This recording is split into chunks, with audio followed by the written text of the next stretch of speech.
বরের বায়না ইলিশ ভাপা খাবে, ওর জন্য সকাল সকাল ঘুম থেকে উঠে পড়লাম। যখনই শুনলাম যে বর আজকে ইলিশ ভাপা খাবে, সত্যি সেই আনন্দে নিজেও খুব খুশি।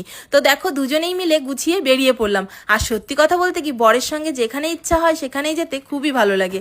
তারপর চলে আসলাম আমাদের বনগাঁতে নিউ মার্কেটে।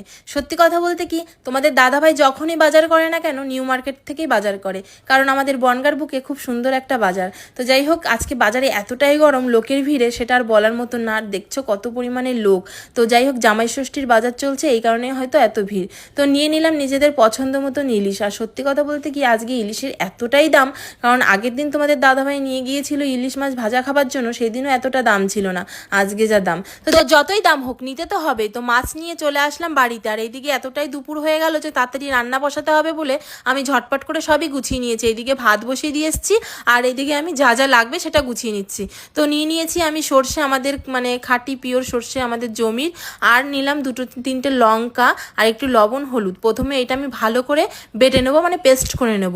অনেকেই আছো মিক্সিতে করো, তাদেরকে বলবো একদম সর্ষের মানে কোনো জিনিস রান্না করতে গেলে একদম মিক্সিতে করবেই না। তো এইদিকে দেখো, মাছের পিসগুলো আজকে করে দিয়েছে, মানে বাজার থেকেই করে নিয়ে এসেছি, কারণ এতটা দেরি হয়ে গেছিলো বলে আর বাড়িতে আস্ত মাছ নিয়ে আসিনি, বাজার থেকেই কেটে নিয়ে এসেছিলাম। তো দেখো, মাছের পিসগুলো জানি না কেমন হয়েছে, বর কেমন বলবে। তো যাই হোক, যাই হবে না কেন, আজকে রান্নাটা খুব ভালো করে করব। তারপরে দেখো, সর্ষেগুলো সুন্দর করে বেটে তারপরে গোটা চারেক লঙ্কা দিয়ে দিলাম, মানে অনেকটাই লঙ্কা আছে, পরিমাণ মতন লঙ্কা দিয়ে দিতে হবে, কারণ সবাই তো আর ঝাল সেরকম একটা বেশি খায় না। আর আমাদের বাড়িতে সবাই বেশি ঝাল খায় আর কি, ওর জন্য একটু ঝাল ঝাল করে রান্না করব। আর ইলিশ ভাপা একটু সব দিন ঝাল ঝাল হলে কিন্তু খুবই ভালো লাগে। তারপরে দেখছো, আমি একদম পুরো মিহি করে বেটে ফেলেছি। অনেকেই আছে মিক্সিতে যারা করো না, তাদের ওই সর্ষে বাটাটা একদম ভালোই হয় না। তো আমি সবসময় শিলেই বাটি। আর একটা কথা শুনে রাখো, যখনই তোমরা সর্ষে বাটবে না কেন, শিলেই বেটে নেবে, দেখবে কতটা টেস্ট হয়। তো আমি এখানে সমস্ত লঙ্কাগুলো আর সর্ষেগুলো বেটে কাছিয়ে নিলাম। তারপরে দেখো, মাছগুলোর পরে একটু লবণ পরিমাণ মতন আর একটু হলুদ দিয়ে দেবো, কারণ এটা তো ইলিশ ভাপা, এর জন্য তো লাগবেই। তো আমি সেইভাবে আমি পরিমাণ মতন লবণ পরিমাণ মতন হলুদ দিয়ে দিচ্ছি আগের থেকেই, যদি লাগে পরে একটুখানি বুঝে দিয়ে দেবো। তারপরে আমি কি করলাম, সেই সর্ষে বাটা কাঁচা লঙ্কা বাটা আমি ভালো করে এখন দিয়ে দিচ্ছি। এটা ভালো করে সুন্দর করে মাখতে হবে। তো যাই হোক, আমার সত্যি ইলিশ ভাপা দেখে না এখনই মানে ইলিশ ভাপার কথা মনে করলেই জিভে জল চলে আসছে। আমার কিন্তু খুব ভালো লাগে। এইদিকে আমার বড় খুব ভালো খায়, কিন্তু আমার কথা ভেবেও আরও বেশি খাওয়ার ইচ্ছা করে ওর। তো যাই হোক, আমি এইদিকে সর্ষে বাটাটা পুরো নিয়ে নিলাম মাছের উপরে। আর নিয়ে নেব তেল, খাঁটি সর্ষের তেল।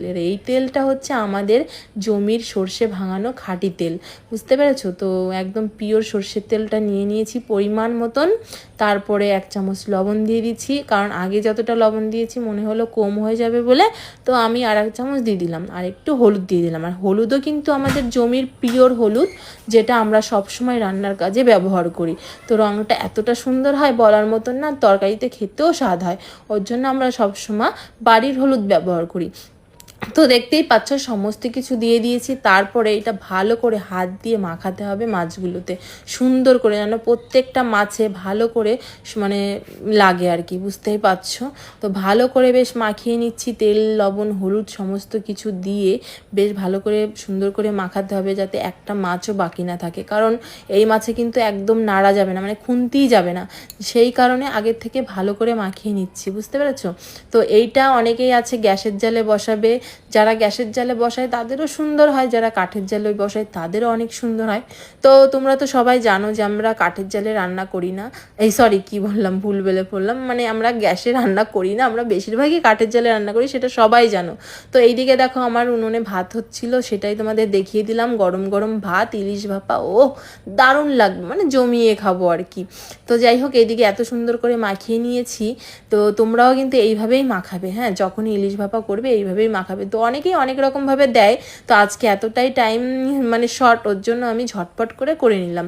এইদিকে দেখো, সুন্দরভাবে মাছগুলো ছেড়ে দিলাম। তো এক এক করে সব মাছগুলো সুন্দর করে সাজিয়ে নেবে, তারপরে দিয়ে দেবে, কারণ নাড়া কিন্তু যাবে না, মানে খুন্তি দিয়ে নাড়ানো যাবে না, এই কারণেই সুন্দর করে সাজিয়ে দিতে হবে, যাতে পরে আর খুন্তি না লাগানো হয়। তো এইদিকে আমি ভালো করে, আরেকটু কথা, এটা তো যেহেতু কাঠের জাল, একটুখানি জল লাগবে, তো সেই পরিমাণে আমি অল্প একটু জল জল দিয়ে দিলাম, গাবলাটা ধুয়ে মানে গাবলার মধ্যে যে মশলাটা ছিল সেটাও মাছের ঝোলের মধ্যে লেগে গেল। তারপর আমি মাছগুলো সুন্দর করে সাজিয়ে দিলাম। তারপরে যেটা করতে হবে, এই কাঁচা তেল আর একটুখানি দিয়ে দিতে হবে গরম মানে কড়াইতে। তো আমি সেইভাবে একটুখানি কাঁচা তেল দিয়ে দিলাম, তোমরাও পরিমাণ মতন দিয়ে দেবে। দিয়ে দেওয়ার পরে সুন্দর করে ঢেকে দেবে, যাতে আস্তে আস্তে জালে সুন্দর হয়। সত্যি কি বলবো, এত সুন্দর সেন্ট বেরোচ্ছে না, বলার মতন না। আমার তো জিভে জল চলে আসছে দেখে। তো তোমরা তো দেখতেই পাচ্ছ, মানে এত সুন্দর হয়েছে কি বলবো আর। তো তোমাদের দাদাভাইও আজকে খুব জমিয়ে খাবে, দেখছো আস্তে আস্তে একদম ডিমিয়ে মানে ডিমি জালে হচ্ছে, তো ওর জন্য আরও বেশি সেন্ট বেরোচ্ছে। তো দেখতেই পাচ্ছ তেলটা পুরো ছেড়ে দিয়েছে। আমি কিন্তু নাড়াই দিইনি, মানে যেইভাবে মাছটা বসিয়েছিলাম ঠিক ওইভাবেই বসিয়ে হয়ে গেল, বুঝতে পেরেছো? তো আমি পরিমাণ মতন সব কিছু দিয়ে টিয়ে একদম সুন্দরভাবে মাছটা নামিয়ে নিলাম। তো দেখতেই পাচ্ছ প্রায় না হলেও আমার আধা ঘন্টা লেগেছে এই মাছটা বানাতে। তো এত সুন্দর হয়েছে না, কি বলবো, মানে এত সুন্দর টেস্ট হবে খেতে আজকে। তো না খেলে হয়তো অনেকেই বুঝবে না। তো কীরকম লাগলো আমার ইলিশ ভাপাটা তোমরা কিন্তু জানিও, অনেকেই অনেক রকমভাবে রান্না করো। আর আমি যেভাবে রান্না করলাম আজকে খুবই শর্ট টাইমের মধ্যে, সেটাই আমি তোমাদেরকে শেয়ার করলাম।